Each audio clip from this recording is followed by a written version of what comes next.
What's up, everybody? It's Rob from Burwell Bullies. I want to talk about the American Bullies on what they are, how it all started, on creating them and making them, and to what they are today. So, back in the 90s, Dave ended up basically on a vision of using the American Pit Bull Terrier and the Amstaff. And that's where the bloodline and the making dog of Razor's Edge kind of all started in the mix, as being a first founding father into breeding and making what the American Bully is. Later down the road, and this is my opinion and my thoughts, later down the road, other bulldog breeds started getting pulled into the mix to give more of that bullier look, which made the American Bully of what it is today. And I love it. With the taller XLs, to me, on bringing in a bulldog and getting the taller appearance and look, I'm thinking the Bull Mastiff was used, on my opinion. Nothing was ever written in stone and said. But that is my gut feeling on my vision of looking of what I see when I see an XL and I see the bigger appearance and look. It comes from those three. If you look at the shorter side, I'm thinking more of the English Bulldog has been pulled in to do more of the low pro and the shorter, stockier bullies. And with that, on an English Bulldog, I think that's where flaws appear, because it's in the genetics, it's in the genes, it's in the bloodline. With the word we hate, flaws, as much as we want to stay away and fingers crossed it ain't going to happen when we do breedings and it's not going to appear and show in our dogs, it floats. It's there. So easy westy feet fronts, and I think the underbite, because when you look at the Bulldog, and they have that once in a while, especially the underbite. They walk around like this, sitting there, walking around with the jaw. Sometimes the lips are, covered and you can't see it, but a lot of them, they show it. It's exposed. But that is the look of what the Bulldog is. And if you go to a show, they don't call that out as flaws, because that's the look of the Bulldog.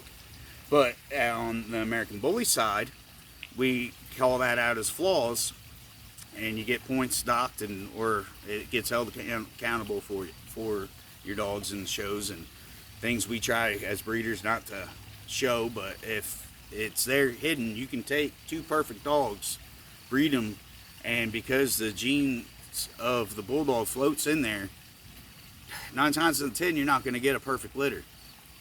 9 times out of 10 you can't say there's a perfect American Bully, because the genes float in there. Even though it can have flaws and you got one dog that ended up not showing it, I think genetics are still going to hide and show it.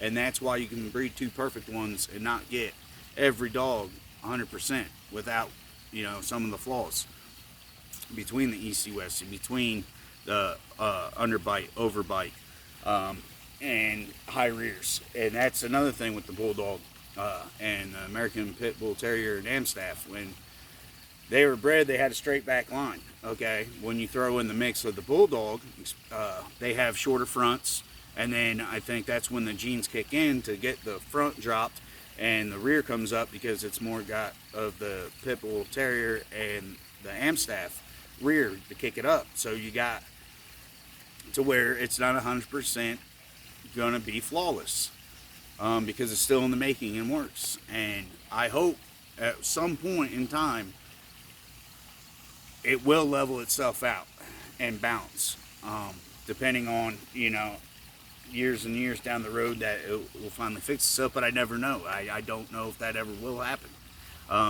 because that gene might pop in and show itself once in a while in one of the pups throughout litters.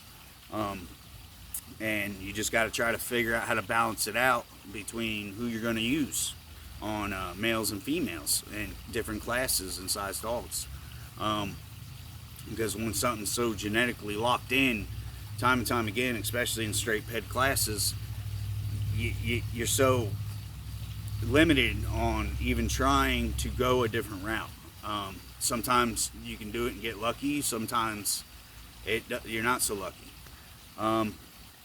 But I think more of the ratio scattered throughout pedigrees of what dogs made your dog of what it is, and your pedigree from first, second, and third generations on. I think you can use that to your advantage to try to not have that flaw constantly show up and pop.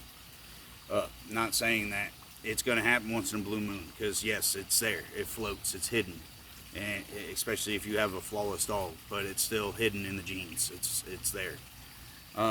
So yeah, I just wanted to get on here and talk about what made the American Bully, my look on it, and my opinions of what dogs were brought in to create the American Bully of what it is. And also, I wanted to announce that I still have 2 pups available. I have a male and female, so if you're interested in the Mirror and Grimlock litter, get a hold of me. There's a lot of people interested. A lot of people, have reached out and talked to me, but it hasn't constantly worked out, either between states away and trying to figure out travel and all that stuff, which is still kind of in the works, from what I understand. So here, I might not have the female available once everything gets straightened out and figured out. So, and then I wanted to basically, talk about the pups I have for sale, the American Bully, the bloodline, what created it and made it, the first founding fathers to start our breed. And God bless. Until next time.